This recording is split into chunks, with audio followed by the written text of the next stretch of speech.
$1.7 million for him in that first 30 days. 5 figures worth of debt at 19 years old. You're whispering something and you don't even have the product yet. And yeah, I just want to kill all the competitors. I made personally about 200K for that one for myself. I documented like a 15-day launch process for any offer that you can run. People buy that because I show the proof, and I actually show the proof of what I do. It's one of those things that everyone is too lazy to do as well. And the reason why they don't make money, pressure is like a really good thing. Pressure makes diamonds. People come up to me and they call me by my business's name. That's how you know it's a very good thing. The Instagram tactics, the Lamborghini tactics, and the lifestyle tactics really are not working anymore. Yeah. I would get 6K deals up front and 10K deals up front. First time I'm meeting some people, he has like 40K followers, all off of paid ads, and he makes $40 million a year. When he's basing his goals to become a millionaire or whatever he wants to do around my vision, around my company, it puts a thing on you as well, bro. What is up, everybody, and welcome back to the Parker J. Smith Show. Of course, joined by my co-host, John Melillo, and with a very special guest today. I believe the youngest guest we've had on the show, and, you know, up there on the top of the food chain for most successful. So, super excited for this episode. We're joined today by Jace England, the man himself. Jace, thank you so much for joining us today, for sitting down, giving us a little bit of your time and expertise. I'm going to just let you introduce yourself because I don't even think I could do you justice. Give the audience a little bit of background into who you are, what you do, and then we're going to just dive right into the mud on everything. Yeah, so my name is Jace. Been in business for a while. Part of the reason why, again, is a little bit emotional on social media is because some of the numbers I posted correlated with WAP, some of the leaderboards that we were on, the big month that we had back in April, which we'll talk about. Been in business for since I was 16, but it wasn't always sunshine and rainbows, you know what I mean? Started college early, got a 2-year degree, dropped out of college my last semester, moved across the country to Tulum, Mexico. After that, moved to Scottsdale with $3,000 in my bank account and driving a 1997 Honda Accord. Ran an agency, did pretty well with the agency. The only thing was it was in the real estate space, you know, kind of like the agency space. And I got it up to $20K a month, but we made it zero. And I actually went super negative, super in debt, 5 figures worth of debt at 19 years old. And because I had to refund everybody because I couldn't hold the guarantees and whatnot. And basically my breakthrough, kind of a broad overview, is I went back to Minnesota because the stress was hard. My family's from Minnesota and whatnot. I still had the apartment in Arizona. I got one call from one guy that I've been reaching out to for a while. That client kind of popped me off, drove all the way back, had one coffee with him, and then it kind of referral process started there. That's where my business journey started. And in April, did about 350K. So wow. Very broad overview of how stuff kind of happened. But let's talk about that business. What is that business that you did 350K in? Info. So, you know, everyone kind of knows the growth partner model now. I think we do it a little bit differently from all the offers we have, but you kind of asked me before, is it just info or sales? We handle complete growth infrastructure. So my company handles sales and marketing, and then that allows us to take large rev shares. I have reasons why we do that. Basically, we control more of the process so we can move faster. And then everything is, I believe ownership is very important. So we handle all fulfillment essentially, and we take larger rev shares. So yeah.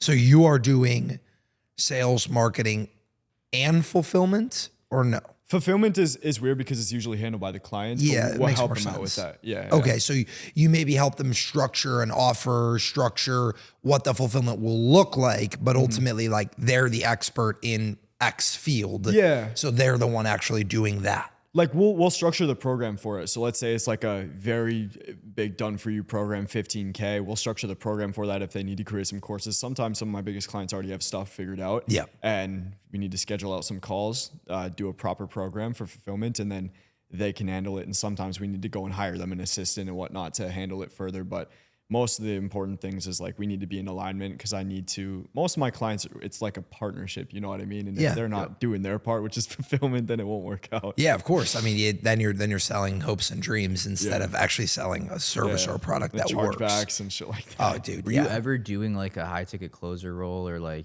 DM set or something like that before you became full stack? Because that's kind of the evolution that I see a lot with this industry. Well, dude, it's interesting because back in my agency days, it was all direct response sales. That's how I learned sales. And there was a lot of times where I wanted to quit that and become a closer or something like that. But I learned I learned sales first. I learned all of my sales from that. So what I had to do is the whole entire way I got clients that way is I set up a cold email system and I would just email agents back and forth, brokers back and forth. And I had one chance to close those people off of a cold pitch deck, off of a 50-page pitch deck, essentially. And I would get 6K deals up front and 10K deals up front. First time I'm meeting some people. So I had to get really, really good at sales. And that's how I learned sales. And then the first launch that we did with the client, I said in the new business that actually popped things off, I close all of those deals like myself, just using the same principles. So like if you put yourself in a position where you have to do direct response sales to people that don't even fucking know you off of like 6K deals, you get pretty good at sales. So. Yeah. I mean, that's like the entire info model is trying to get away from that. Is like, how can I build as much rapport? So you already know me, you've already watched hours of my content, so that I am not meeting you for the first time and trying to sell you a 6K package. So yeah, I mean, that's definitely, it's trial by fire. You just throw yourself in the gauntlet and figure it out. So, I mean, I have seen and heard some ridiculous numbers this April month. What did you guys actually cash collect for this offer? Q-Banks, yep. Yeah. $1.7 million for him in that first 30 days. And then part of like running a good agency is you have more clients. So like I made personally about 200K for that one for myself. And then the other offers added to the rest of the numbers I was kind of talking about, you know? So that 200K, was that yours or did you have to pay out like sales reps or anything for that? Well, we had more money come in from that month that we paid out sales reps for. So that was you. That was your purse. Yeah. Wow. Basically. Bro, first 4 days, like we made like 600K. And I watched that YouTube video, like the 27-minute video. So like explain that, because you are like the final boss, I guess, when it comes to just like teasing an offer. Like this guy was making like 10 to 30K a month. And then you kind of just like showed him like, this is what we're going to be doing for the first month to kind of like warm up your audience. And then we had like the launch day, whatever, the webinar. So like, how did you like learn how to like craft that? Yeah. So a lot of people know me for having certain SOPs in place because I put all SOPs in place. So one of the ways that people know me is I documented like a 15-day launch process for any offer that you can run. And I screenshotted all of, so the person I coined this with was, you guys know who Dan Bilzerian is? Yeah, of course. Do you guys know who David Kane is, the trader? He was like back in that 2015 era, super big trader. He was Dan Bilzerian's finance manager, essentially. Like he managed all of his finances. And I learned this process through him, which we made like 150K with. And I screenshot all of the stories and the emails that we ran. And I basically copy that every single time. Whisper T Shout is a thing by Alex Hormozy. He kind of coined it. And I kind of coined it in everything that we did. So my whole idea of marketing is correlate every single thing that you were doing. So emails, Instagram stories, and then ads at the same time. And you'll be good. So this 15-day story, and this is why I can sell my program so well, is because it's never failed to make anybody less than 6 figures on the launch. And I always market it that way. So basically what you're doing is you get an offer. So when you're whispering something, think of like a pre-drop in e-com. You're whispering something and you don't even have the product yet. Meaning like, okay, you put a date in place, July 20th. Let's say you're launching a program. Okay, so all you're going to do is whisper July 20th, July 20th, July 20th, something huge is coming. You don't even have the program yet. Let's say that's for the first 5 days. The next 5 days, you're teasing the program and you're actually saying what it's about, you're testing the interest, and you get people on the large wait list.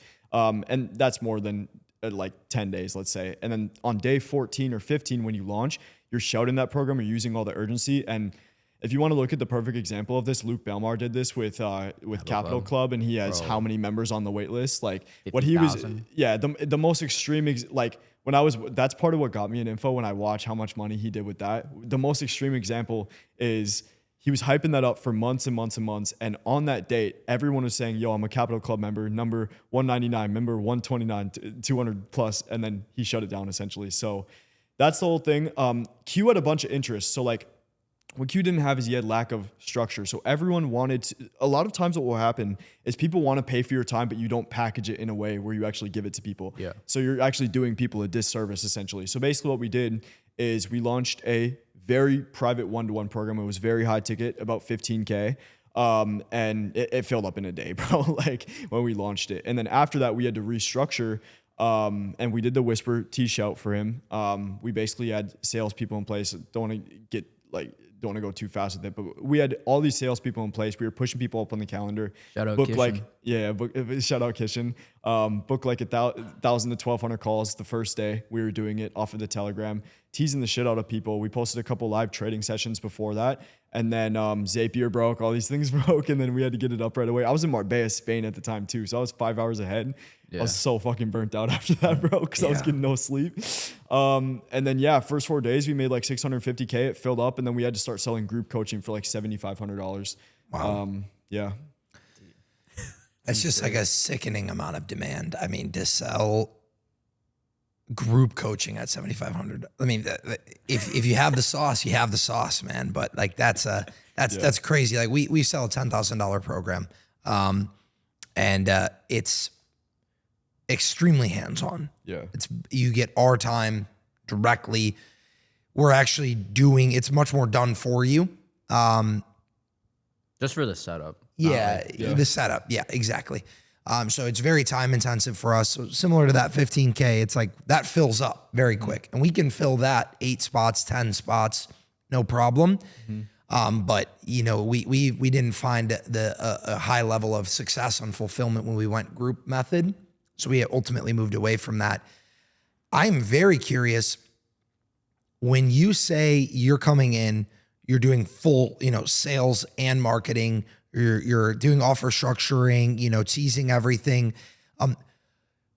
Is there a criteria? There has to be a criteria on your end for like who you would even want to partner with. Like, is it just a follower thing? Is it an engagement thing? Do you want to like see dashboard metrics? Do you want to see like, what would make you actually interested in wanting to work with this someone? guy had mad receipts too that you were saying in that video. So like he had like years of just like success that he just wasn't essentially just showing people. He had a very tapped in brand, but I mean, I think if you could still kind of mess up the launch and make only like 400K plus. So I think he had people from like 8 years ago wanting to work with him and whatnot. And there was a time where basically, when you have the ability to use real urgency, you have a lot of leverage over people. Most people use fake urgency, right? Yep. We had real urgency on our side. So for example, every time in the Telegram, I would post like, oh, spots are filled up. No more getting on. We'd close the link and whatnot and be like, okay, 5 more spots available.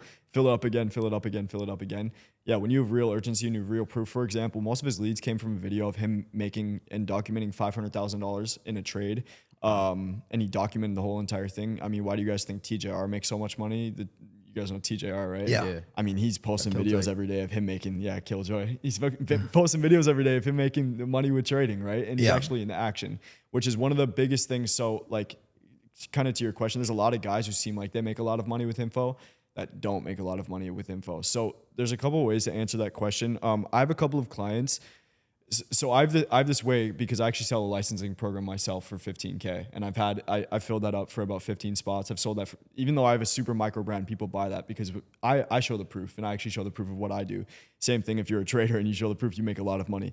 I do it a couple of different ways. So criteria is if they actually have real proof in case studies and if they actually make money. And then similar to Haynes and whatnot, I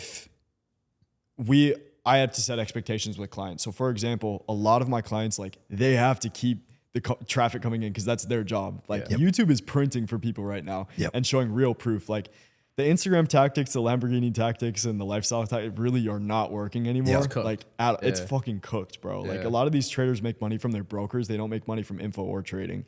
Sorry. We know that.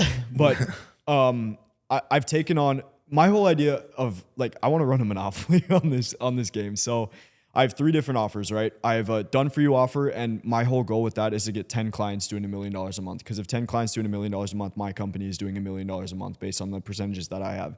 That's my entire focus. There was a bunch of clients that came to me after Q's launch and after a couple other launches that we did that really wanted to work together, but it just would not be worth my time spending all that time doing it and whatnot, even though I have an assistant, a copywriter, a media buyer now. So what do? So I run everything I do very strategically. So I'm now a coach in, you guys know my boy Ben, Artisan Lab. Well, what is that filled with? It's filled with a ton of like mini versions of me kind of operators. You have to own like ownership of everything. So during this time, like in May, I was doing crazy deals. So like I'm in talks with WAP. One of my goals is to get equity in their company. Fan bases tried to give me a $100K cash deal to bring all my clients on their company. Oh, really? And so I was trying to figure out how I own all of the ownership of everything. And I was like, let me just bring operators under my company, still retain like maybe 5 or 3%. And they run instead of me just giving them a referral, they run it under T5 Consulting. And I still own everything. I own the affiliate links. I'm going to get affiliate deals on that. I own all of the licensing, all of the contracts. And I SOP'd everything during that part. So now I have 3 offers after I made that SOP for everything, meaning I have Loom videos showing how to set up the entire process. It's a licensing program, kind of what Hermosi did with Gym Launch. And now I sell that for $15K as well. So anybody that comes to me, bro, they can get sold. You know what I mean? Yeah. I'm not out here giving people referrals, because when I have processes in place, like 15-day launch sequences, I'm like, yo, you're going to make money if you just follow this. Anybody who's under my company, they have to follow those structures. And that's how you build $1 million companies. And that's what I'm trying to do. So your entire angle is just SOPs. It's just like making everything like you can't screw this up if you just follow the steps. Yeah. And that's something we have spent 2 years perfecting. It's one of those things that everyone is too lazy to do as well. And the reason why they don't make money. And I've just crazy ADHD, like if something's not SOP'd out, you know what I mean? Like, I love that. So give me, or for the viewer as well, right? Because we're throwing some high level stuff around pretty casually, which I respect. Bro's 20, by the way, guys. So, bro. like for the viewer who's hearing you say certain like growth operating and the whisper T shout methods and SOPs and all this, break this down for anyone who really has no idea, like they're totally a stranger to this. Yeah. Maybe let's try to create an analogy for a different business model here other than info. Like, can you think of a way to break that down? Yeah, well, just from my experience, so growth operating or like growth partnering has been around for a while. I have someone that does a lot of traffic. I also work with some private businesses, which we'll get into later because I structured that out. But let's say someone has like 700,000 followers, your favorite influencer or whatever, and they have a coaching program or a product to sell. You could even do this with e-com. What a lot of people were doing for the longest time is they were trying to get these like copywriting retainers where you write some of their emails and you might make like $4,000 a month or something like that. Or what you can do is you can actually get someone to pay you like a 100K retainer or like a 50K retainer, but you're not charging them to that up front. You have ownership, you have revenue share. And so I could, go and take like 15 or 10% to do marketing, but that's not appealing. So what do we also need? Well, we also need sales to handle that, to do it in the fastest way possible. So I have a sales manager under my business who runs his own offer, he manages all of the sales. So you have setters, you have closers in place, who basically set and close. Is pretty self-explanatory. Yeah. And then you have a sales manager managing that, so I don't have to spend time on that. He owns, like, together we, like, let's say 15% to the setters and closers, and then we have another like 15 to 20% for marketing, and then it's all under my company. So that's how you get clients to pay you like 100K a month. That's what revenue share can give you. Revenue share, when you make a client money and then you make 30% of that. Well, bro, just do the math. $1.7 million. I mean, 35% of that adds up. You know what I mean? That's where you get 600K from. Yeah. So that's how I structure my business. When you have the most ownership, you can take the most equity, and it's no risk to the client up front. Like a lot of people where they go wrong is they like won't take a client on if they can't get 15K up front, which I'd now try to get 15K deals. I didn't get anything up front for Q's deal, but I didn't care because I knew I was going to make a lot of money like that. SOPs are everything that I've set up. Let's say like you write really successful email copywriting and you write really successful welcome sequences, which someone comes into your funnel, they get emailed right away, or automations in place that are all required to run an info product business, or any marketing business in general online. I have a whole entire Google Doc of everything that we do, everything that a client would need to get started, give us access to our business. So give us access to Zapier, like Typeform, Looms, access to all of their accounts so they can get onboarded in a day. And everything is optimized for speed. For all of the sales teams, if someone comes into my business and they get hired on, we have amazing culture. For example, like everyone knows how to structure their sales script, and I make everyone go and watch like 20 plus hours of what they're selling, and they have to be able to sell the product to us, for example. And then it's like all of the things that I have to do. For example, like I always use this term around my friends, like, I have a lot of friends in the coaching space who maybe are stuck at like 30K a month, and they're just always, their main problem is always finding another setter. They're not optimized. Where I can literally do nothing like every day, and I still get like 10 hours plus of work done every single day. Like if you look at Google, they get like 45 years of work done a day. I look at that stuff. Same thing with me. So what I did for that is I have internal SOPs as well. So I have an assistant in place. She handles all of that stuff. And I show her every time we onboard a client, okay, set up their business Discord or their Slack channel, set up their email account, set up the templates for me. And now my job is mainly just to move big campaigns forward. And that all started, like, to correlate where that started, where I began, is I used to do everything for the client. So I used to set the calls myself, close the calls myself, do all the marketing, send daily emails myself, write out video ideas myself, and do the Instagram stories.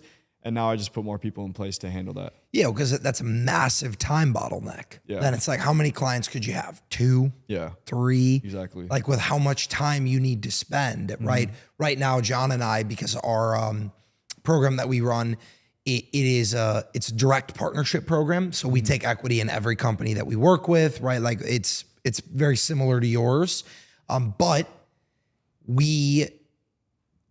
our industry is so niched down that, like, it's almost impossible to find someone to replace us, because they have to know home cleaning and gutter cleaning. And I can't go find a guy off the street who could replace me and my expertise in that industry, who could replace 7 years of experience in home services. That's just not going to happen.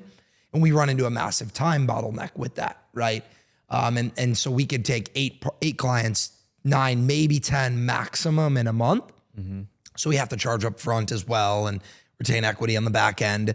But I feel when you can build a system where you can hyper specialize, you don't have to find someone to replace you. You could replace yourself with 10 people, one really good setter, one really good closer, one really good copywriter, one really good account manager, and then it's like, okay, I don't have to find another Jace, because you're not going to find another one of yourself, but you could find somebody who's as good as you at 10% of what you do, and then go and find all those different people. And when you have a big enough hand in the pot, and the pot is big enough, when your company's bringing in, $1 million plus a month of top line, there's plenty of wealth to go around. Everyone can still get fed in a business of that size. Exactly. I mean, the key is to hire people that are better than you at certain things. So Kishan was my sales manager. He has way more experience than me at sales. The reason I wanted to hire him is because he had proof of concept of making $4 million in like 4 days with a crazy big offer. Oh, FX. Yeah, FX, yeah. The boot camp. and so I used that as like, okay, how can I at least try to get to there? And then he kind of, I like all of your company should all be giving each other insights on sales and marketing on what you're doing. So the fact that, like, Kishan was kind of at that standpoint where he knew a lot more, it, like, gave me a lot of peace. You know what I'm saying? Yeah, and that's exactly right. Like, if I can find somebody who writes way better copy than me and hire them to be my copywriter, I want to do that. Yeah. If I can find somebody who sells better than me and hire them to be my salesperson, I want to do that. Yeah. Being a C-suite executive, it's just delegation. It's literally just SOPs and delegation. And it's funny that you said this, John. John laughed as he said it, but you were like, SOPs, it's something people are just too lazy to do, and it costs them a lot of money. And, like, that's the story of our lives, bro. Like, we have we've been running these home service businesses for 3 years now. We still have shit that's not SOP'd. Yeah. We've been doing for 3 years manually. Yeah. And, like, that's most definitely been a bottleneck. Yeah. And you can't replace something if you don't have infrastructure to train and You to can't hire. expect someone to take it over if there's no SOPs for Yeah. that specific thing. No, but that's why we're doing, like, the VA agency and everything. It's just going to be a huge time regain, I guess. Absolutely. Well, the main urgency that when I started creating it is I had this idea like 5 months ago where I had like 3 fitness coaches come to me where it wouldn't be worth it for me to like take them on as a done for you client. But I was like, yo, let me make a bag right now and try to sell them like a 10K program where I just like show them how to do everything. And in 3 days, I just basically VA'd all of our processes. Well, they're all broke. And I only took one of them on as a client, but I still had that. And I was like, yo, this is fire. So I sold 5 of those licensing clients, which were 15K a piece, literally just like Google Docs. And I'm like, you can hop on a call with me if you want to show you how to like implement these, and people buy them up. So like they're usually people that run businesses like me, but smaller, and they want to run it for their clients, or coaches that, You know what I mean? They just want to buy the infrastructure so that they can do it themselves. Yeah, and it makes so much sense because how I market it is you get the exact processes that I use, to make $1.7 million in 1 month with one offer, and you're trying to do this exact same thing. You get the exact processes, and like that's why the licensing program sells. And who wouldn't spend $15K to make $1.7 Exactly. $1.7 million in a month? Yeah. Yeah. That is a no-brainer. So, Jace, I want to hear more about your story. It's funny, you sit here and you sound like me when you're like, oh, I've been in this game for a while, and we have a slightly older audience. We probably have people that have been in business for longer than you've been alive. And they're hearing you say, oh, I've been in the game for a while. And they're like, this guy, he had a $200K a month and he's only 20 years old. But what was, your lead up? You said you went to college early, you got an associate's and then dropped out before finishing your bachelor's. What were you studying? Like getting to college, what was the track record? Yeah. So, very early, I guess I always wanted to do just something very big, something with, either business or like music. I always liked playing the piano. So I was just very ambitious to do something very, very big. Moved around a lot as a kid. I went to a different high school every single year. Like never went to the same high school. You're a military kid? No.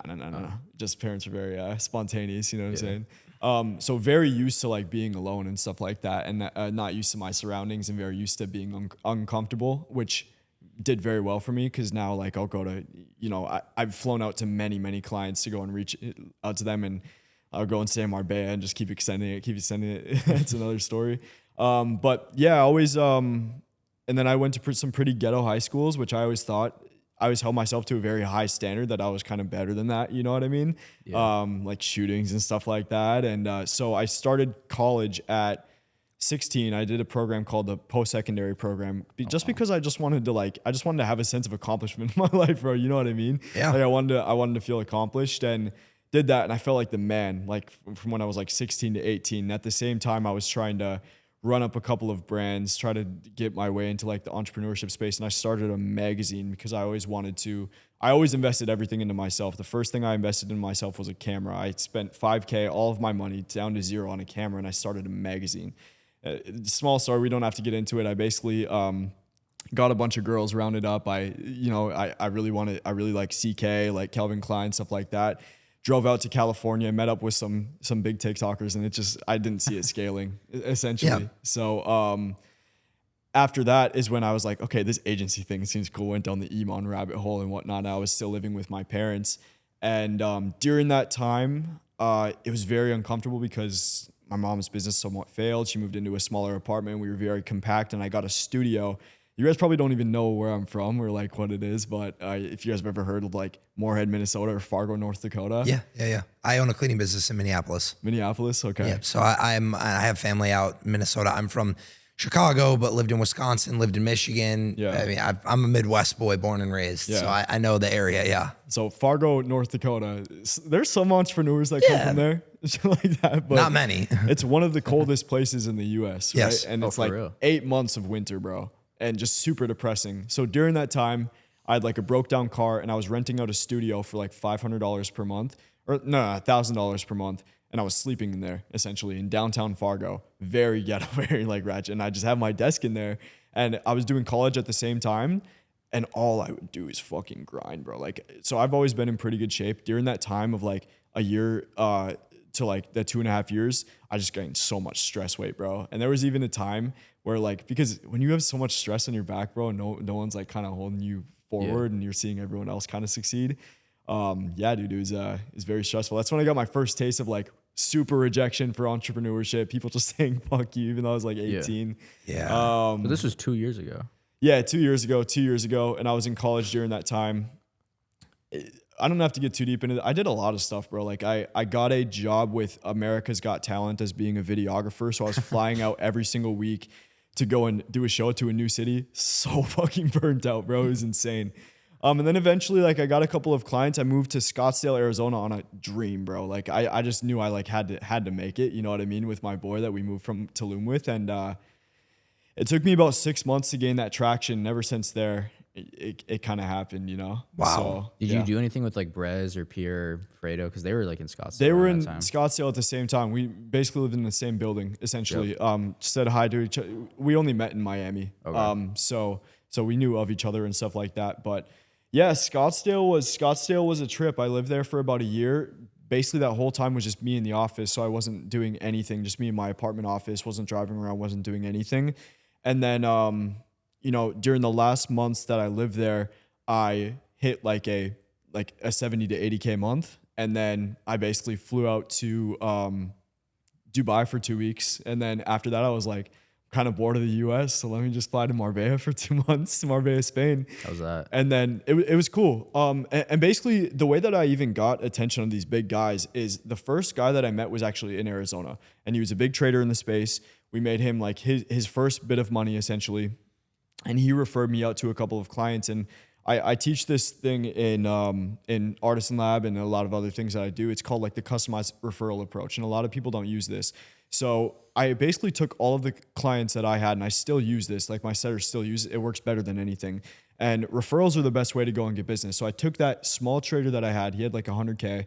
And I basically reached out to everyone that he knew. And I basically just said the results that we got for him and the averages that we get. And because that resonance worked very well, now all of my clients sell for my business because I've made like affiliates for I've made them so much affiliate money essentially. And that led up to giving me Anthony's World, if you guys know him, and then Q Banks, which is the business partner of him, and then closing Q Banks' prop firm. Anthony Eclipse. And Anthony's World, another trader. They co-own, I don't want to like talk too much about them, but like they co-own a prop firm, which is now our client as well. David Kane, which is another trader. And then a bunch like Sam Millsap we now work with. A bunch of guys, bro, that like were from that, you know what I mean? And by the way, here's a little sauce. If you hit $1 million a month and you're watching this like a coaching business, you need to talk about the $1 million a month because we were number one on WAP for March and April. Q was essentially. And I posted a video of us being number one on WAP and hitting $1.7 million. And Ty Lopez followed me from that video. And what I realized is when you actually talk about big numbers, not the small like 100K months or like the 50K months and getting those, it will actually attract the big guys. So now like there's this deal that I really wish I could talk to you guys about that I'm flying out to Beverly Hills in a couple of weeks. It's somewhat similar to, it's on the same kind of time frame as if you guys saw Kai Cenat do his little Streamers University thing. Yeah. Very similar echelon to that. Because Gambling university? Deal I launched. Huh? Is it gambling university? No, it's somebody huge in the space though. Not gambling university. Have you seen a I'll just say it's like something to do with boxing, bro. Dope. Big Didn't boxer rock it? in the space. I'm not gonna say anything yet because but Well, I think the biggest takeaway I've gotten from you, and I'm actually getting a lot of value on my end of it, so I appreciate that. You are in an industry that is just so scalable. Like info in general. That's why info like has such a large gravitational pull to people, because the product or the service is, the fulfillment is normally pretty simple and easy to distribute. So you are talking about like $1 million months. It's funny to hear you even say like, oh, like when you stop talking about small numbers, like 100K months, which like that's still, you know, that's over $1 million a year, which is not small money, but you're also talking about big fish. You're talking about Ty Lopez. You're talking about people like that. It's very interesting to me that you just have like shifted your mind so quickly. I mean, I found coming from the Midwest, even adjusting to like my monthly spend being 10 to 15K a month instead of 5 to 8K a month. I know what you mean, bro. Like that, like from the Midwest, like that's a big jump. Now it's like you're like, oh yeah, I'm looking at I want $1 million a month. I want $2 million a month. I want $500,000 a month.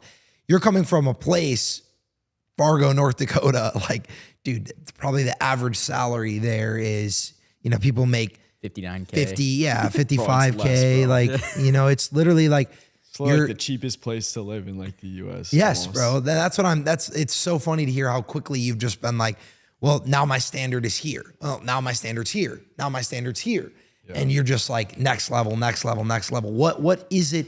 Is it truly just the pursuit of like leveling up? Like, are you a guy who is like, you're like, I'm going to treat life like a video game. Like, I just need to max my stats. Well, you want Monopoly, right?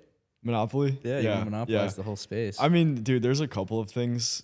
I guess like one could just be my calling. I have so much energy, bro, and so much just like, you know, I come from nothing special, obviously. But like everyone of my clients ask me if I take Adderall. I don't, because I'm just like so locked in, very obsessive. There's something to that.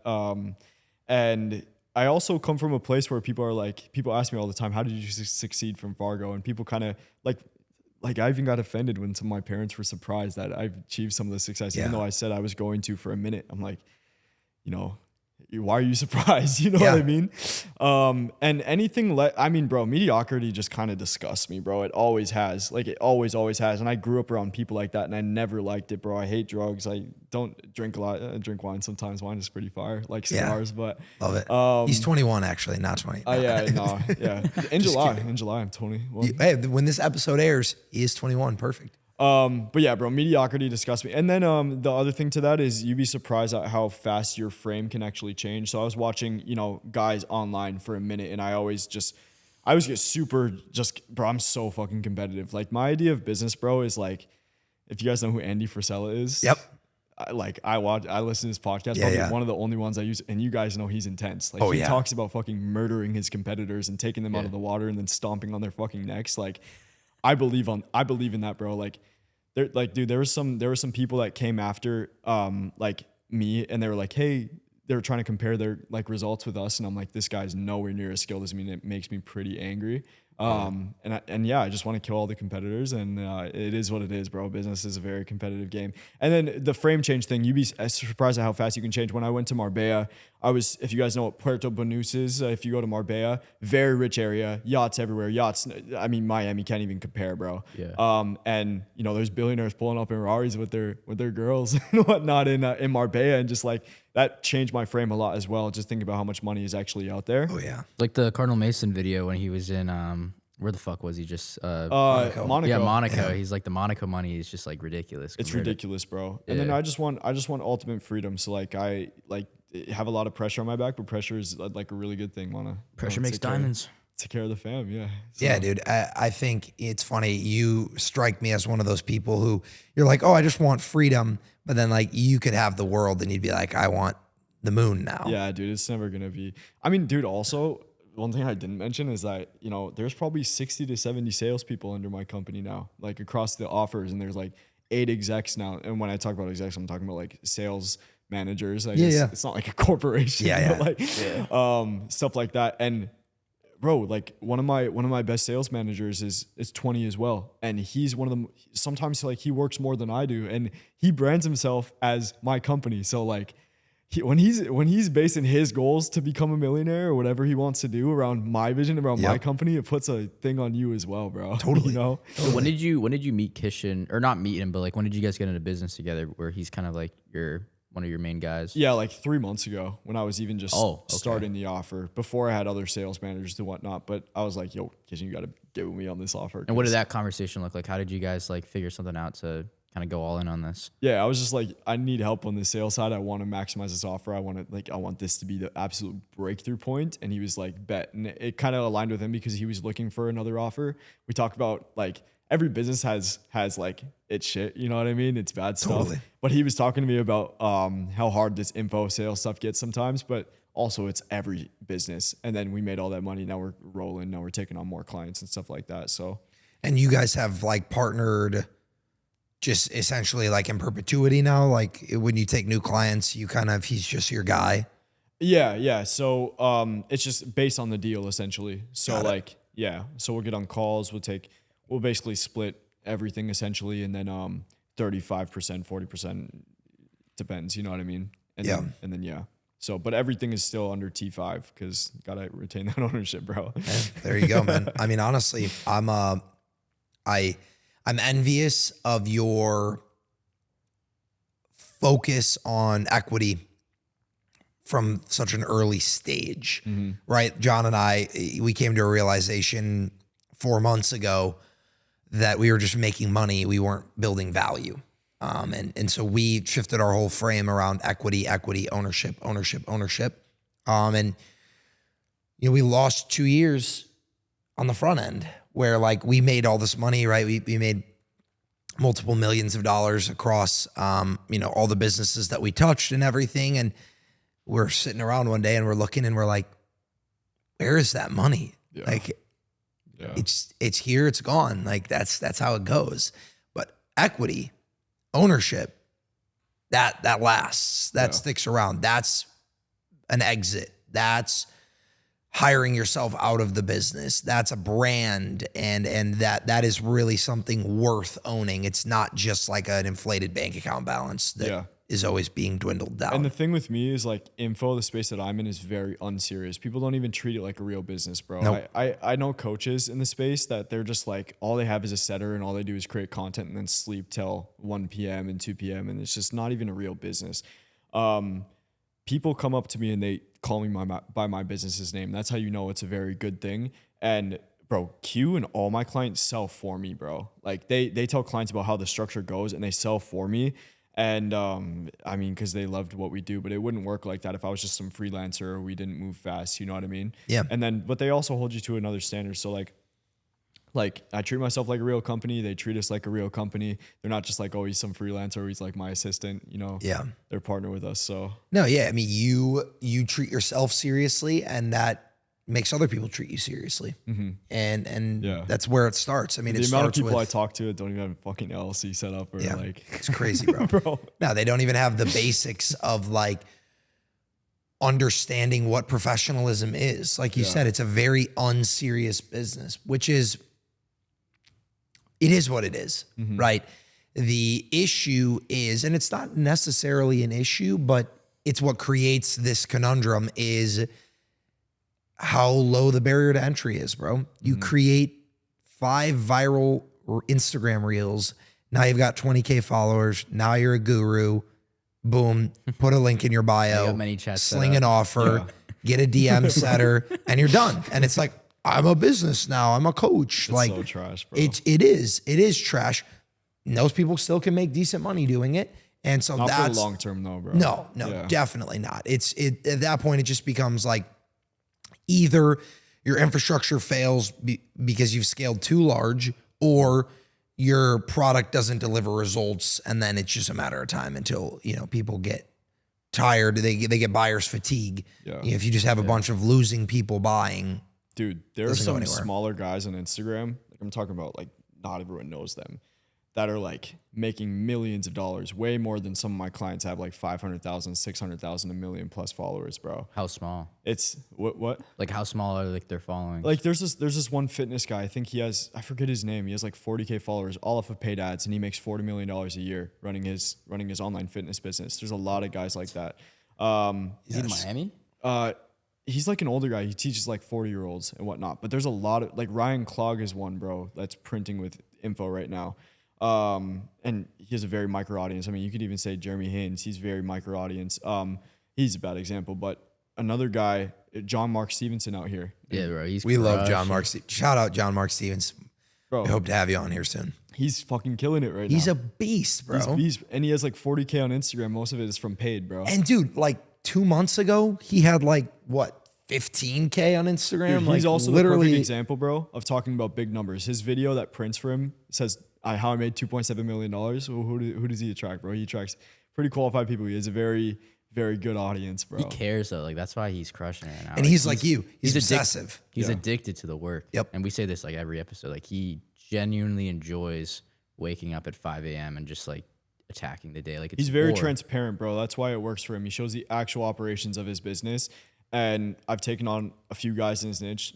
I mean, I'm not going to say names, but like I even mentioned one. They're not even touching him right now, bro, because of like what he's doing. You have to actually give real value nowadays, bro. And You like, do. transparency. Well, people are just fatigued, bro. They're just worn out from just the Lambos and the money spreads and the fucking. Dude, I was like, that's crazy, bro. Like, dude, like you Bro, are I was an saying idiot. it too. Like I was thinking about this the other day. Think think of how popular, how crazy it was. Like Brett's buying a $30,000 watch like a year ago, and now people are out here buying like 300K watches. It's nothing on Instagram, bro. Dude, people are like, That's you have scary, to buy a fucking It's like Ferrari. this is the top. Yeah, Like, we're in a pullback mode. literally, bro. Literally. I mean, our boy Oscar just bought a McLaren 720S.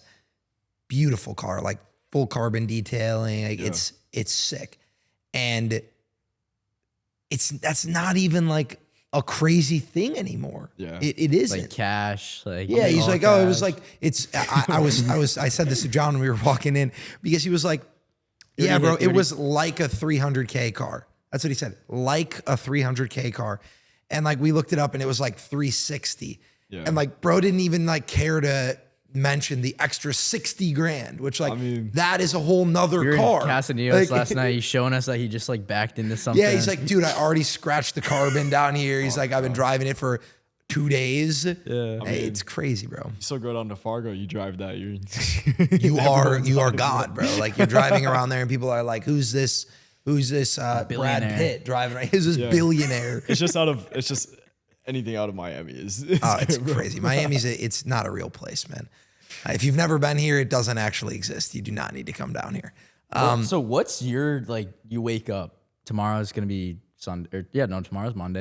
Back to what the grind. What do you do tomorrow? Like you wake up, what does your day look like as someone that has 70 sales reps or whatever? You have all these offers that you're working on. You have all these plans to go to bed, whatever. Like your day to day, like currently right now. Yeah, so, I mean, dude, like a month ago, it completely transitioned for me where we hired a copywriter. And now what I used to do is I used to write all of the emails. I used to write all of the marketing, all of the Instagram stories.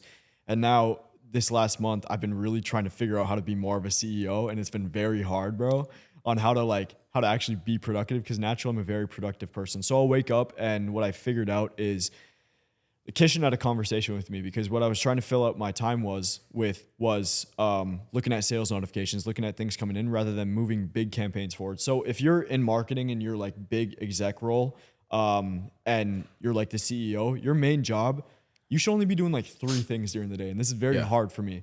And all of it should be focused on getting the company more traffic. So that's like, for example, I shouldn't be writing small emails every day. I should be figuring out a new VSL angle, because our VSL has like a 20% engagement rate or something like that, or new complete ad campaign angles. So what I'll do is I'll wake up like 6 a.m. pretty early sometimes, and my assistant does a lot of stuff for me. I'll send her a Loom video going over everything that she did wrong, everything that she did right, and then a Loom video going over all of the emails, all of the VSL stats and stuff like that. I have a You sauna. are a beast. And bro. how much do you are a pay? beast. How much do you pay her? My assistant, Yeah. like 2K, 2.5K a month. Yeah, Bro, we need an assistant. bro. An Is she overseas? assistant is London though. So like, How'd you find London. her? How are you finding someone to work for 2.5K? Yeah. Does she have like multiple people like you? she has some other thing, like Kitchen pays her a bit too. Okay, cool.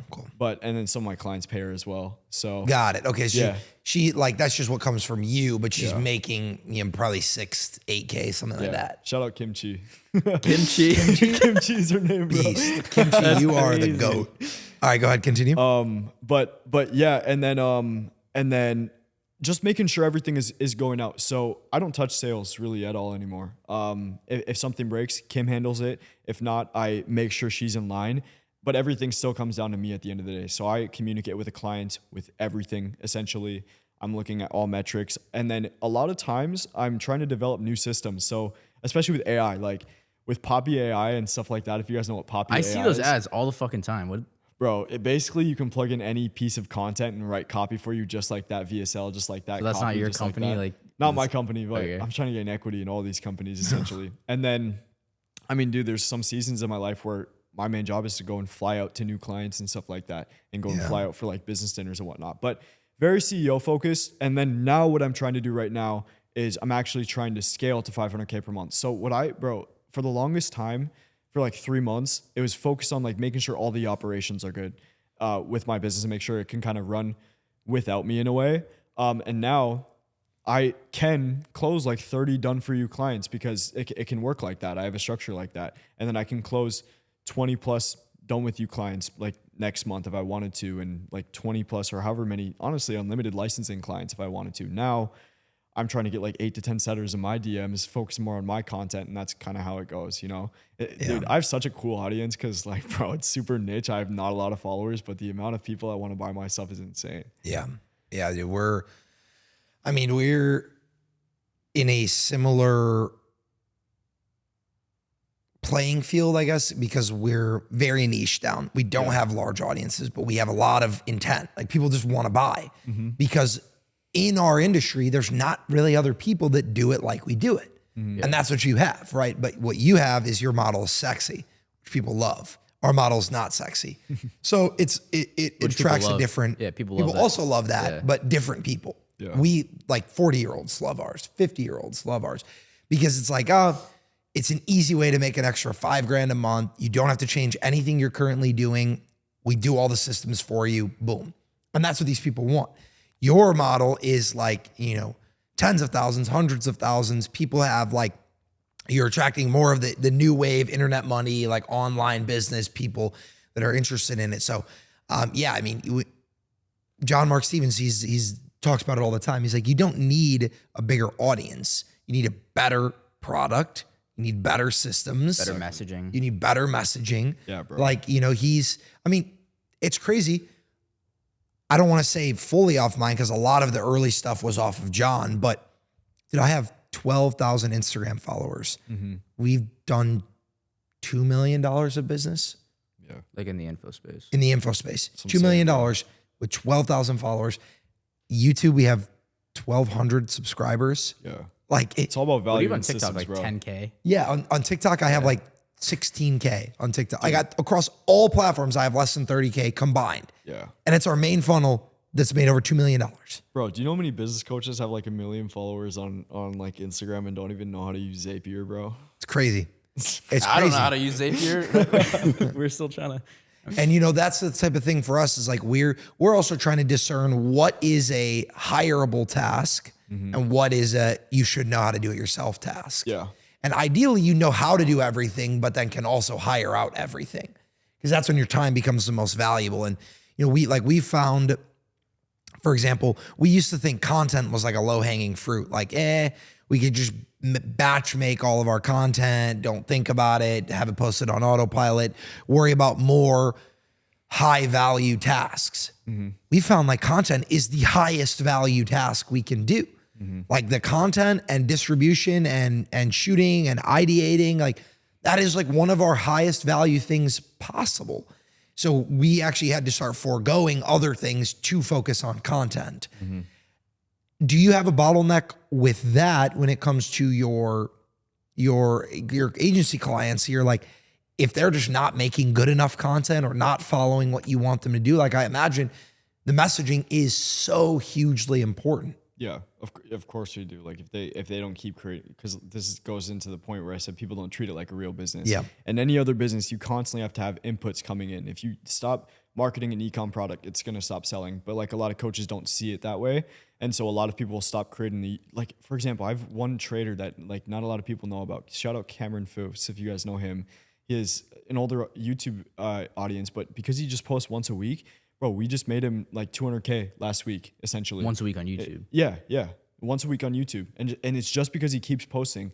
And we're trying to optimize for people like you, and we're trying to optimize for other people because revenue does drop if you stop doing that, essentially. So now we're posting more value. And if you just keep doing that, you'll never stop making money. And the delegation thing, what I realized, because it was hard for me, was anything that is long-term, that you're optimizing for long-term getting you business, a VSL in place. What are you doing when you make a VSL?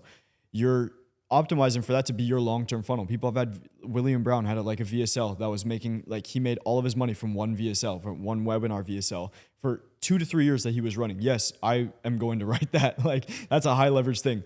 Daily emails, I'm not going to write because they might get a few book calls during the day. Ads, like, yeah, I'm going to be a part of that process, but I'm also going to, I have like an ads process now that the copywriter writes. I'm just going to make sure they're good. And then I'm going to focus on that. And then content, like one YouTube video, Mason had like one YouTube video that had 100K views that made him like $1 million. Same thing with Cameron Faust. Cameron Faust, oh, wow. One of my clients back in like 2 years with like one crypto video had one YouTube video that made him 500K in a day. So like he wants to focus on that. I have some clients that try to delegate the whole YouTube thing, the whole creative process. It doesn't work, bro. Talk to us on YouTube, because like we've been kind of inconsistent with it. Obviously, we're starting this podcast, which is gonna just rip. But like the YouTube shit that just like prints for people that have like these programs and everything, is it like the highly edited, like high level video? Is it just like the camera, you're just talking and maybe you're sharing your screen or whatever? Like what actually works? The thumbnail, like is the thumbnail like super fucking important? So I left out a part of, this is when I realized YouTube was OP. I left out a part of my story where I have a YouTube video that hit like 18,000 views like a year and a half ago. And it's just a very raw Loom video about, I told you guys how I did cold email to get my agency. And I was very good at it. The whole thing was like your question, making it seem like a customized email. And I made a Loom video, very raw video on my channel, very bad audio too.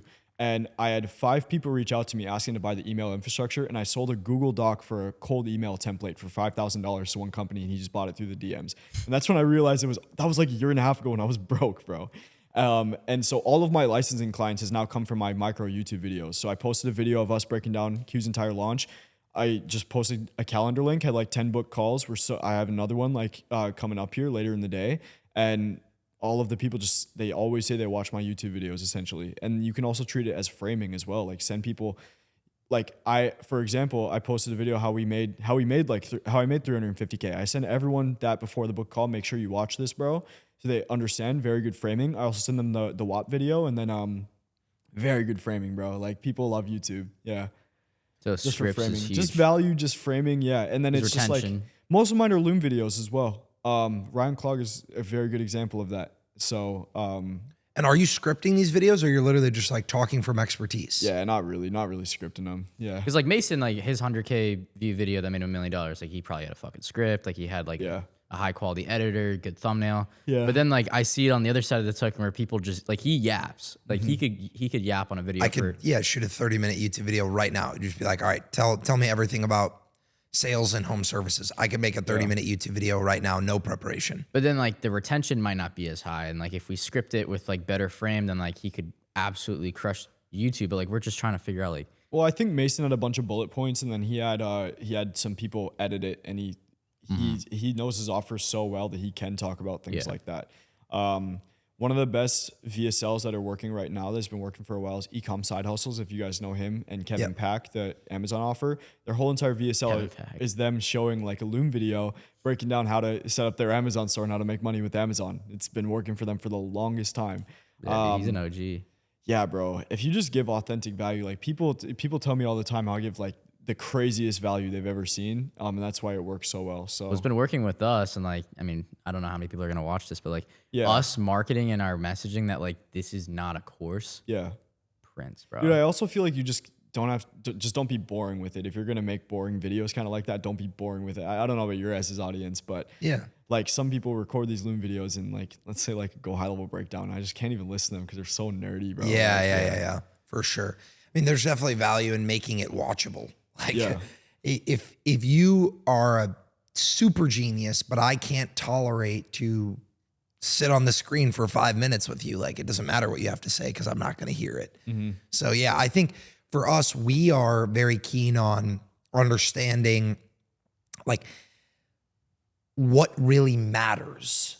And I think one thing that we're finding that's standing the test of time is just value.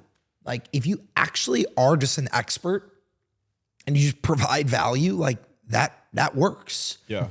Yeah, I don't have to throw out guarantees with my offer if I'm telling people, selling them, because I'm like, yo, I'm literally giving you the process that already worked for us to make $1.7 million. And you can see that you have to use all of these sales tactics and all these hard things, and your sales go down when you have to rely on things that you haven't done before. That's a problem with a lot of coaches and info product spaces. But I mean, dude, I'll sell more licensing programs. A lot of people with like 600,000 followers and all this stuff, you know what I mean? You're like, believe it or not, like if you do the work, like you'll make money. Yeah, exactly, bro. Exactly. And are you sell the licensing? Obviously, it's a good float. It's extra cash. It's super easy for you to implement that and send that information over, which is beautiful. Yeah. Do you find that there's like an archetype of people that are like, well, I don't want to give up equity, so I'm going to buy the licensing instead of giving up the equity to you? And then are those people still successful? Or is it then like, dude, you only realize like getting the model is only half the battle. You then have to go and actually execute on everything. And when you don't have someone holding your hand, it's hard. Yeah.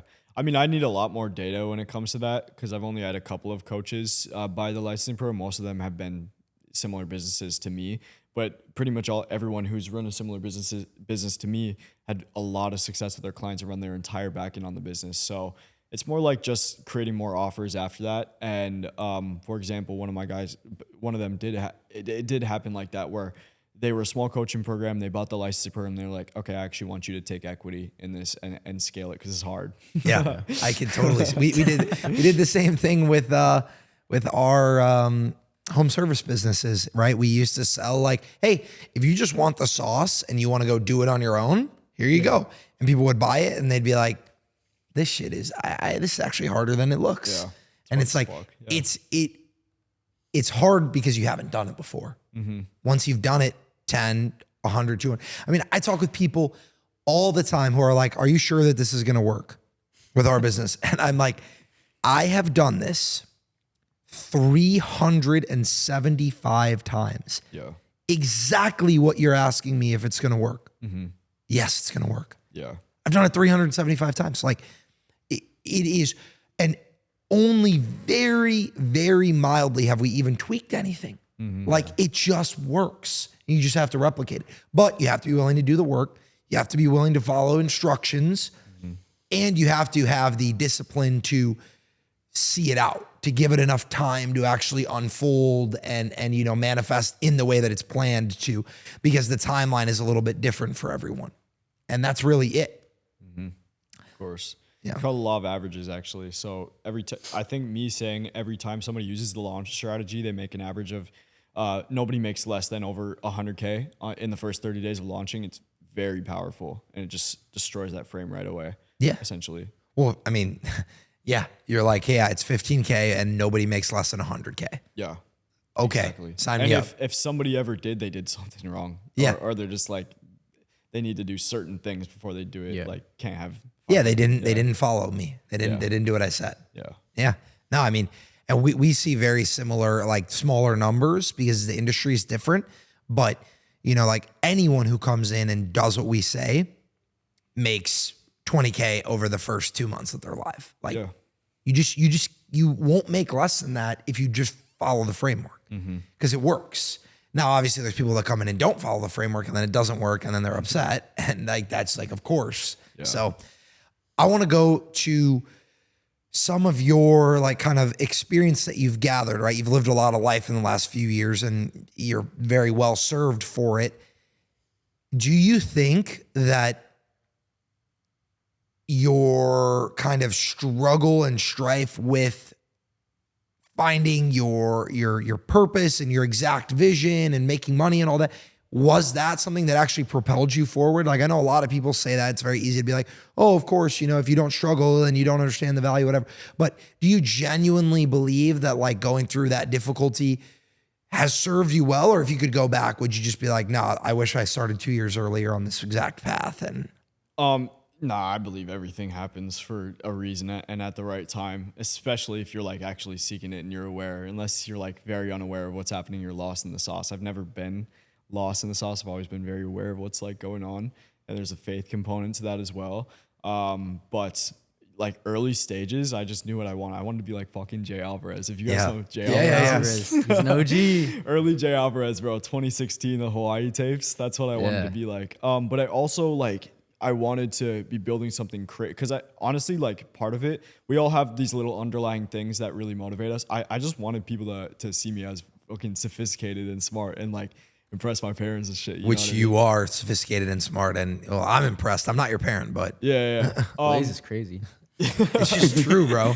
It's just true. And it's not like I think of those things as like why I keep going, but those underlying things do like move you forward and whatnot. So those two factors, and then bro, I just like I feel the emotion of success. Like I can feel what it feels like to be at like a 500K per month or like $1 million per month, and like certain reactions. Like think of like if you're like a basketball player and you're thinking of people like seeing you in the stadium and shit. I feel that like heavily, bro. Are you like a journaling guy or like you said faith is a huge role too? I have journals from 4 years ago, like every single day. No, I haven't done it in like the last, like I've been inconsistent for the last 3 months, but yeah, bro, I'll go back to 16, just very confused version of me type shit. You know what I mean?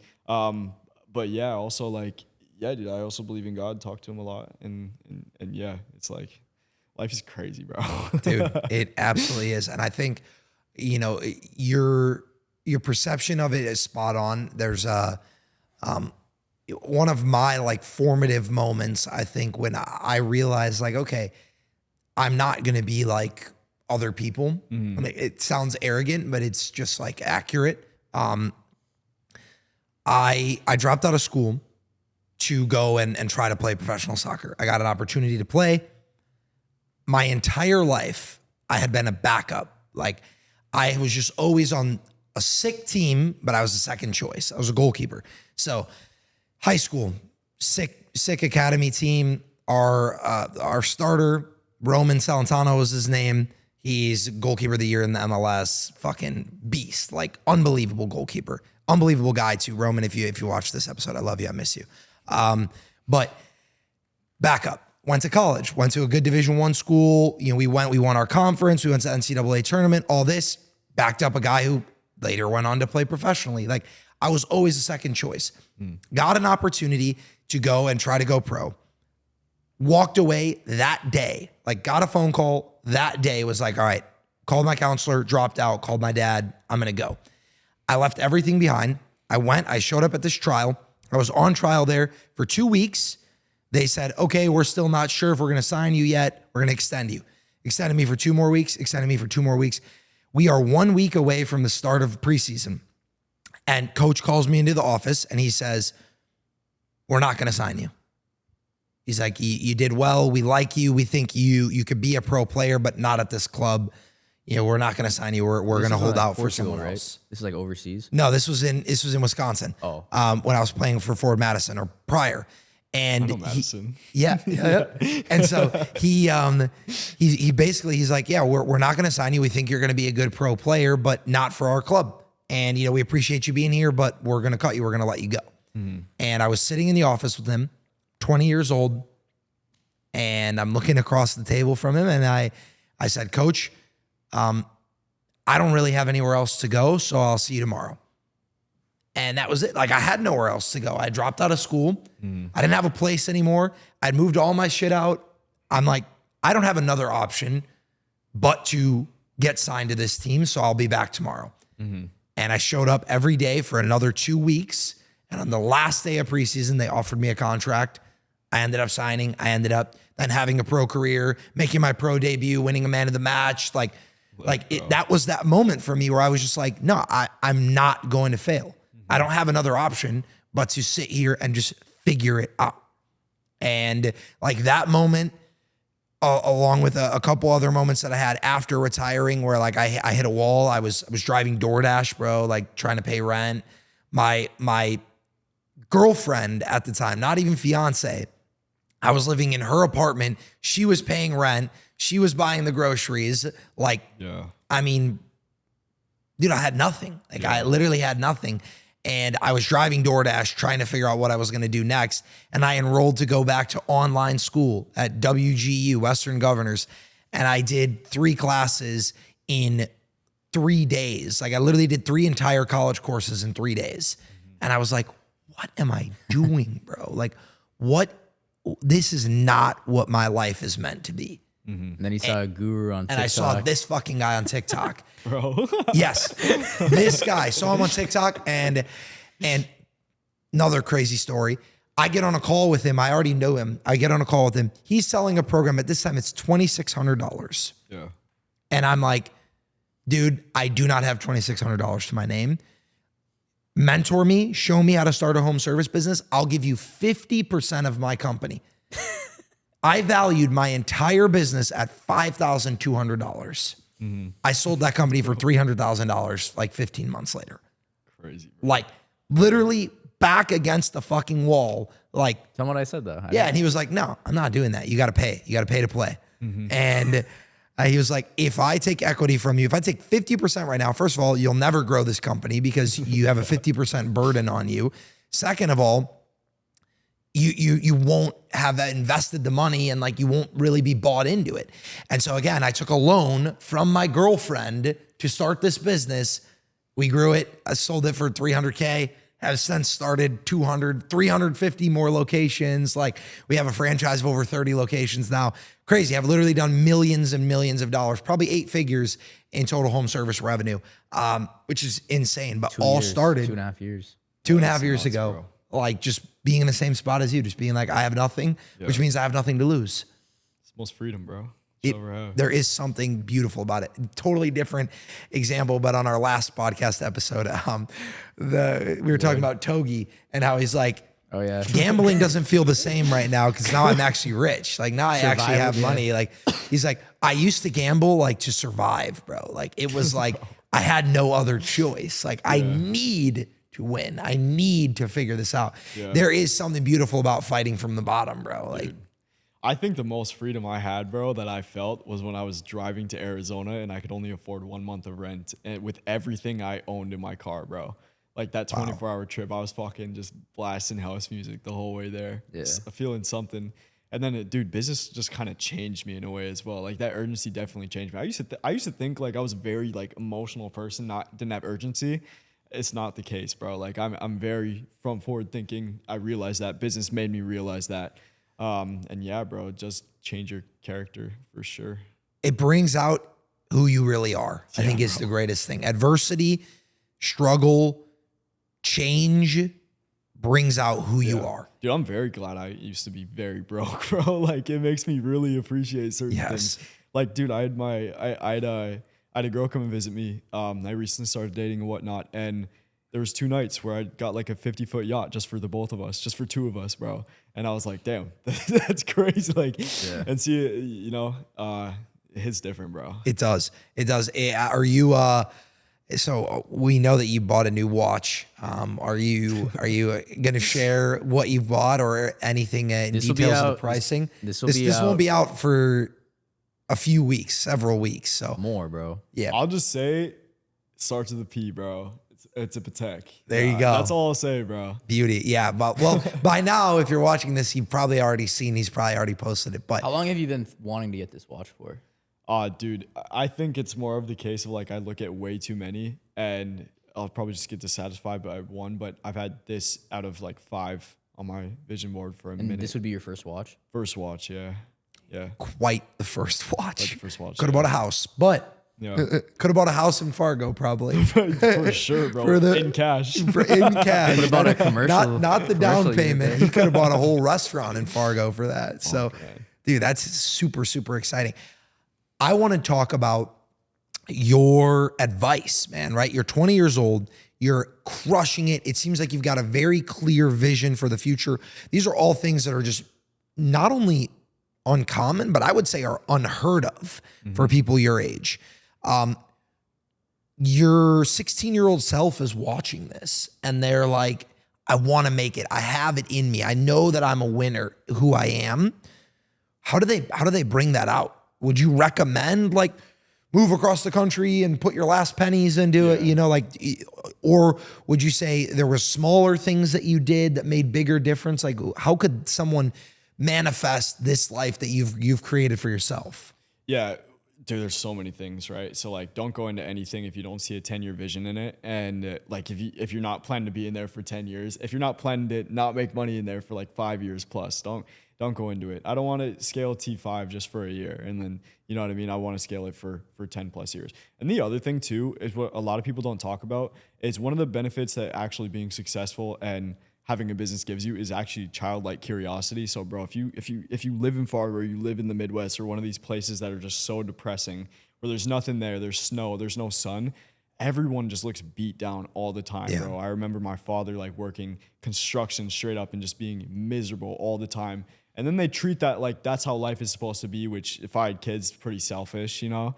And dude, I hated that because I always had just so much, even now, bro, I'm so optimistic. I was telling Kishan, I'm like, yo, let's close Tony Robbins, bro. But bro, keeping your childlike curiosity is like everything. I mean, you look at like people like Elon Musk, bro, like he's still talking crazy numbers every single day. Very, very important. And so always chase that.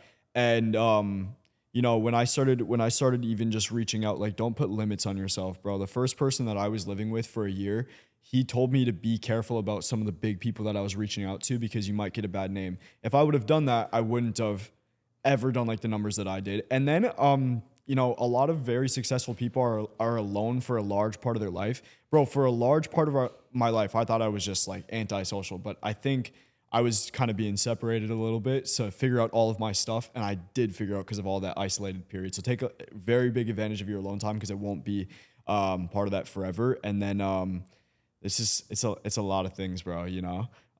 But yeah, 10-year vision, bro. Don't go into anything that you don't see a 10-year vision in. And also, I mean, like, have very clear, like, what's it called? Delayed gratification has always been a huge thing for me. And, you know, don't think the definition of flow state is very unorganized, bro. So like, if you're getting into flow state, teach yourself how to get in flow state. There's this book by Cal Newport called, I think it's just like The Art of Deep Work. And if you have ADHD, use that. The definition of flow state is unorganization. Just learn how to work very fast and you'll be good. And that's all my advice. Dude, have you had a mentor? Like, have you had someone that like has? I was gonna ask that because, bro, like you said, every year you went to a different high school or went to a different school. Like, you didn't do like the college experience that most people did. Like a lot of like Kishan, he was like in a fraternity, had his group of homies. Probably like was growing up in the same town that he lived his entire life. Like had his group of friends. Yeah. Like you didn't have that. Like you were constantly moving around. Like was there like a guy on the internet? Like was there like a Ty Lopez or someone where you're just like, I mean, you said Jay Alvarez. Alvarez, but he doesn't teach a lot of like. Yeah. So like, what was it that like flipped the switch that you're just like, this is what I want to do, and like this is what I have to do? Yeah, I could go like the whole guru approach and be like, I read all these books. I did read a ton of books. Started with like Napoleon Hill, but there was a point where everyone was reading like the same books, like Rich Dad Poor Dad, and being me, I always just wanted to be way ahead of everyone. So I see E-Myth over there. I read E-Myth when I was like 17.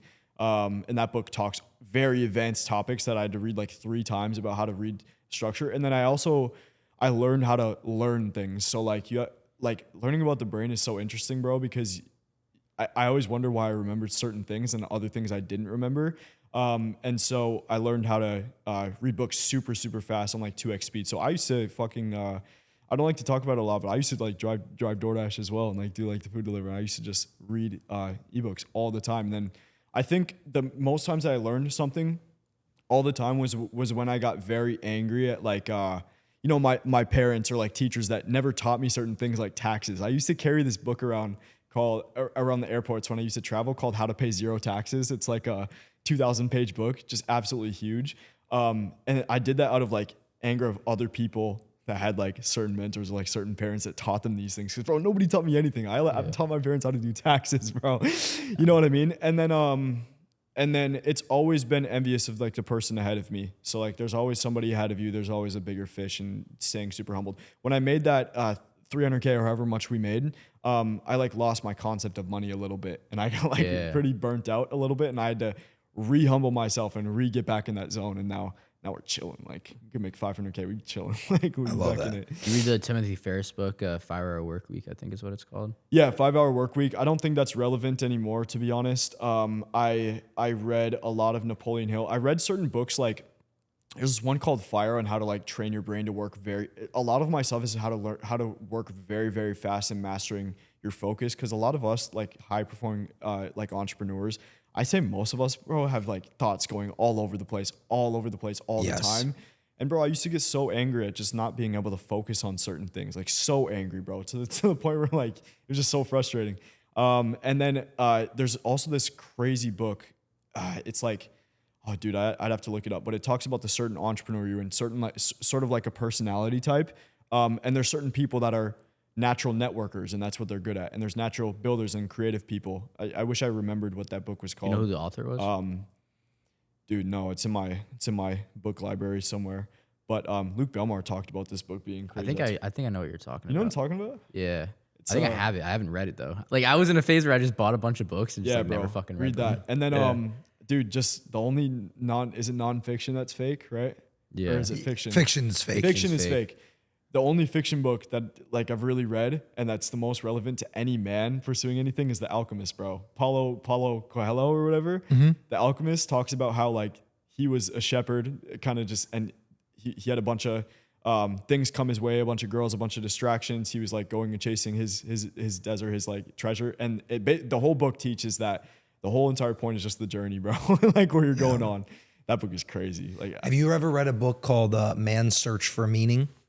I've read The Art of Man, or like maybe. There's a book. If you haven't read it, yeah, I would highly recommend it. Man, I've read. That is also a great book. But there's a book called Man's Search for Meaning, and it was a very eye-opening book for me. Actually, a friend of mine, Kellen Ness, he recommended it to me, and it's about a Holocaust survivor. And the beauty of the book comes essentially in the fact that the author discovers that it's the process. It's having something to chase that literally keeps us alive. Yeah. That makes us human. Bro, I don't know about you, and I don't know why, because I remember how horrible those times were, but I still get like nostalgia when I think about like a year ago or like a year and a half ago when I was in that Arizona apartment, and I hated my life during then, bro. Dude, I get it 100%. I watch vlogs for myself, like like I was watching the vlog of me being like 19 a year ago from there, and I was getting somewhat nostalgia, and I'm like, dude, I hated those times, bro. Bro, I actually, when I first started my home service business with my fiance at the time, I literally went and fucking cleaned toilets. Yeah. I actually went to people's houses and did the cleans because I didn't have any fucking money. Yeah. And so I could sell cleans at $250. And the idea of the model was then I go find somebody to go do the clean for me for $125 and I keep half. But I was so poor that I was like, I'd rather go do it and keep the whole $250. And I was literally scrubbing strangers' shit stains out of toilet bowls.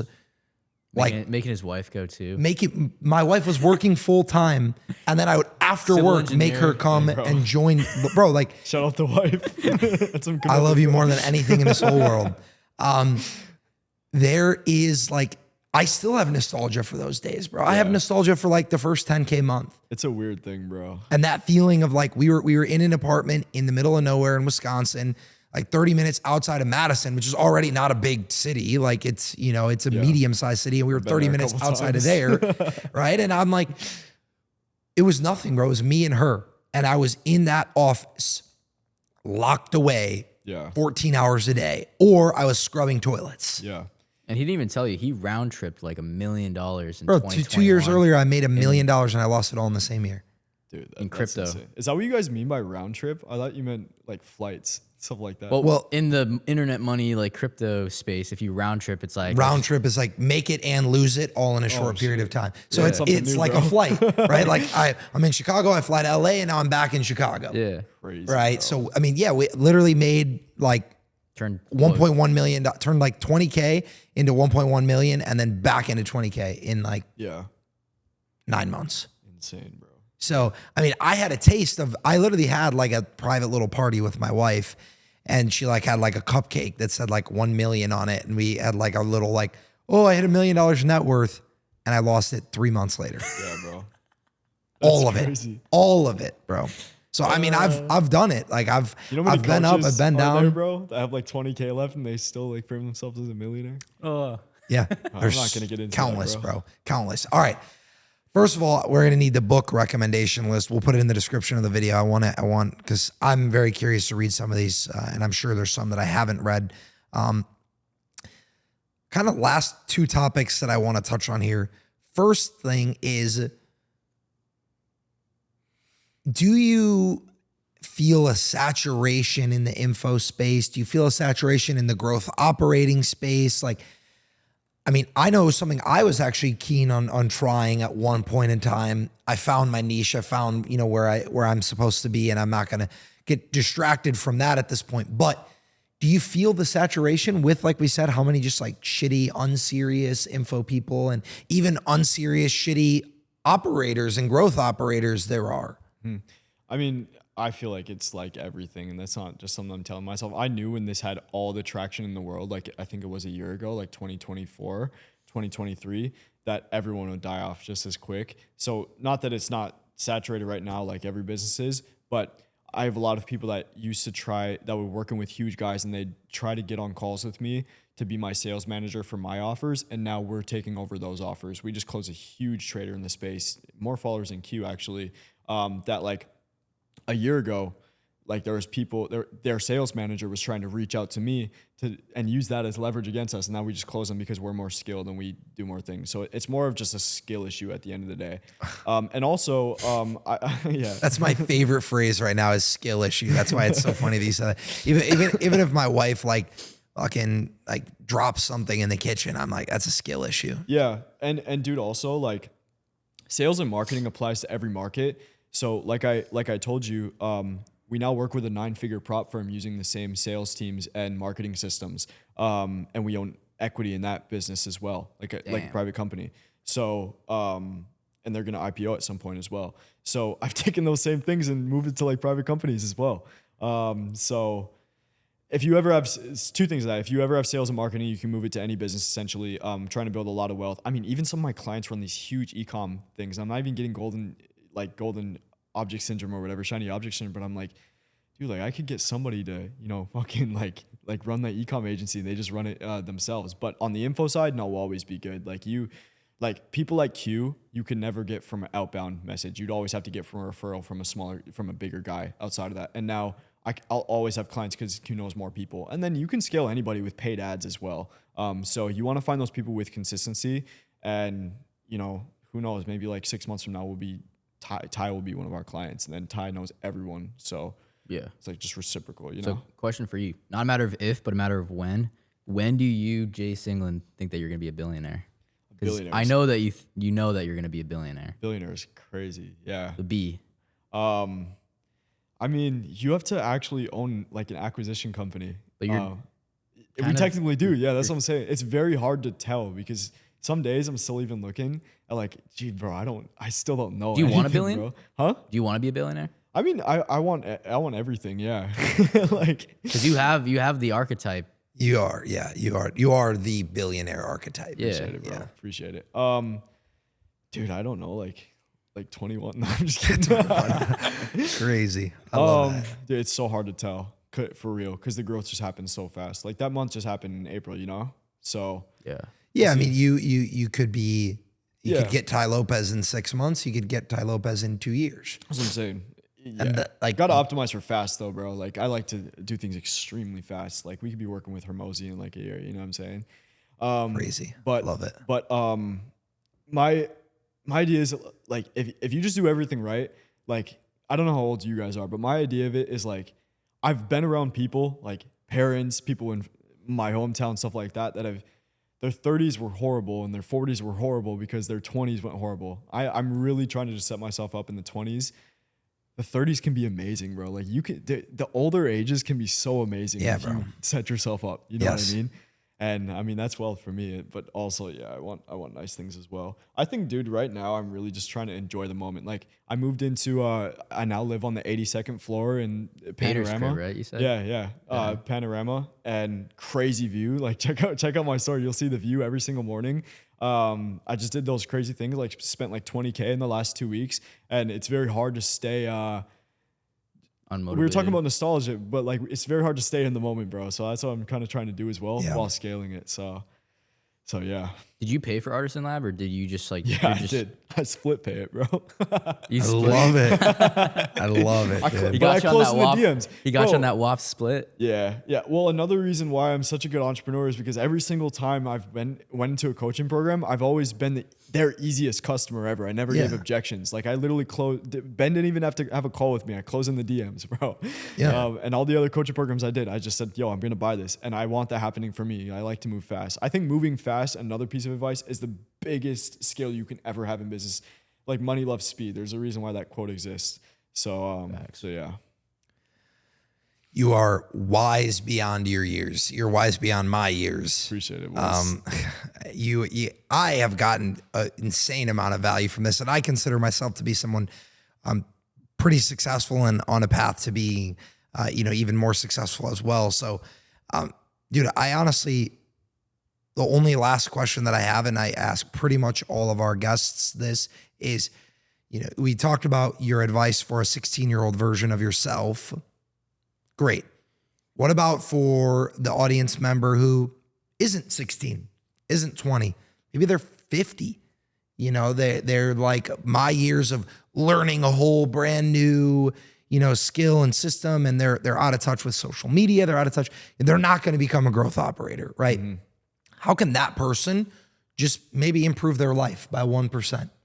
I mean, I like to think in like very big growth periods and very marginal growth. One of my boys just turned 23, 24, and I'm in the friend group. I make a lot more money than most of them, just because it's structured the business in a way, and that stressed him out. Like it does for a lot of guys in the space. They see people younger than them making a lot of money. But what really motivated me in the start was seeing people like Hermosi go from gym launch at like 27, go to absolutely zero in debt. And then he scaled his company past like $1 million a month the next 6 months. I've listened to that story over and over and over again, if you guys know what I'm talking about. Yep. And what do we see Hermosi as? We see him as the $100 million man, but we don't see him as the guy who was broke at 27 compared to the 20-year-old. So what I was telling him, bro, you can literally, even though there's 20-year-olds making, $200K a month, $300K a month, you can have one crazy run where you scale to $500K a month and nobody will ever imagine. They'll just know you as the guy who has crazy motion in business. So it doesn't matter really how old you are. It matters that intention and just how fast you move. And then nobody will even know you as the guy who's broke at 30 years old, 40 years old. They'll just know you as the guy who has motion, Are you going to be trying to acquire some motion this year? Are you going to start making some content or? I've been trying. I have a yacht vlog coming up. I've been going crazy on the Instagram. My talking head videos do great. Like, bro, I can't believe how well that WAP video did. It has like 30K views. On your YouTube? On Instagram, yeah. Oh, on IG. I've been posting a few videos on YouTube, just waiting for one to pop off. I posted the Q video to hit like 2.1K views, but got me like 10 to 12 qualified book calls from people that want to buy the licensing. That was sick. Wow. So it's crazy because if I had a video that hit like 100K, one video like that, I know I'm printing. Just yeah, bro. I mean, if you have 10 qualified calls for 15K offer from a video that has 2K views. Exactly, it's crazy, bro. That's the meta. Yeah, that's it. That means you get 500 booked calls, you know, if you have a video that pops. Yeah, dude. And even for me, like I can do anything I want, meaning I can run ads to that WAP video and it would still get me conversions because I actually do real numbers. I actually scaled a company. I actually got from the ground up. I didn't trick people through a coaching program. You know what I mean? That me making $1.7 million with that offer will work for me forever, bro. Forever. Yeah. Absolutely. Yeah, you'll always be the guy. I mean, that was how John introed you to me. He's like, dude, we're having Jace on the podcast. I'm like, okay, literally cool. What I said. What should I know? And he's like, dude, he did $1.7 million. Like that was the tagline for you. Like, I mean, that's why Ben had me on the podcast too. It's Ben had you too? Yeah. Okay. I mean, bro, the numbers speak for themselves. Yeah. Right. Ultimately, the proof is in the pudding, and you have fucking got it. And I was telling him, I was like, dude, do some fucking research on this kid. Cause like I knew this is my first time ever meeting you. Yeah, I'm so local, and, like, bro. I'm just like, bro, like he's different. Like you're different. He's like Steve Jobs different. Bro, I Crazy posted a glaze. video of me sending you see that 130K wire video? Yeah. Crazy, bro. So the boat video, you're like, oh, here's like this guy, like 1.9 million or whatever. Like you're showing like the KPIs or whatever from his offer. That video was funny too. That was fun, bro. It speaks for itself, man. It speaks for itself. All right. Honestly, Jace, I think at this point, do you have anything else? Any other stories or anything you want to share before you go? Jace England on YouTube, you'll learn so much stuff. I mean, everyone who goes and watches my videos makes more money because I literally don't hold anything back. And Jace England on all socials. And yeah, shout out T5 Consulting. That's it. Shout out T5 Consulting. You have any like T5 merch that you wear? I'm going to in the future. I have another brand that I want to start called Class of One that I've wanted to start forever, bro. But that's coming on a later date, you know? Love it. Better get that domain before this episode. I got the domain. Perfect. And the LLC. Get your LLCs, bro. Because you're gonna get fucked with taxes. I love it. Get legal. You got to get legal. There's a trend of idiots right now being like, oh, get rich before you get legal. No, bro. I finally Get started my legal business, first. bro. Get legal first, please. Don't pull a Vincent Fisher. many Although LLCs Vince, if do you you want to guys come have? on. Wait, what happened to Vincent Fisher? No, that's like his whole thing is, he had this video. I saw a particular video at least of somebody being like, well, what do you do for taxes? And he's like, what do you mean? What's taxes? And I'm just laughing. And he's like, a lot of y'all are broke worrying about taxes, bro. Get rich before you get legal. And I'm like, all right, I kind of get what you're saying, but don't actually do that. Like, get legal first. I mean, I think I probably have at least, 1% equity in over 50 LLCs. Really? Yeah. Yeah. Yeah. I mean, Crazy. I have over 33% equity in 20. So, yeah, I mean, I have 100% equity in 10. So, yeah, I mean, the only thing that's annoying is renewing them every year, but it's just cost of doing business. Yeah. LLCs are the meta, bro. You need them. Yeah. You Well, need I have a C corp now, so C or an S? yeah, an S corp. I mean, Yeah. Yeah, Mine kind of made me do it. Yeah. We did the same thing Pass-through, last year as well. Set up the pass through and like W2 yourself and all this stuff. Yeah, it's Shout out ADP. shout out ADP. Shout out Rich Conversations, our CPA. You're the man. Anything else, Chase? We good? I think we're good. I think we're great. I'm curious on how long we were going. It was it's been about 1:30. So everyone, I appreciate you guys all. We all appreciate you all tuning in for this episode here. Jam-packed with value. This is I don't know what to say. We haven't missed yet. We've got like our two 10th 20-year-olds, Yeah. two 20-year-olds that have come on this episode making six figures a month, multi six figures a month. Just honestly paving the way even for us older gentlemen as well, the unks in the room here now. So we're going to drop our socials, of course, in the description of this video. If you guys enjoyed the video, make sure you smash the like button, leave a comment if you have a question for any of the three of us. And as always, we appreciate you tuning in. Smash the subscribe button so you never miss an episode, and we will see you on the next one.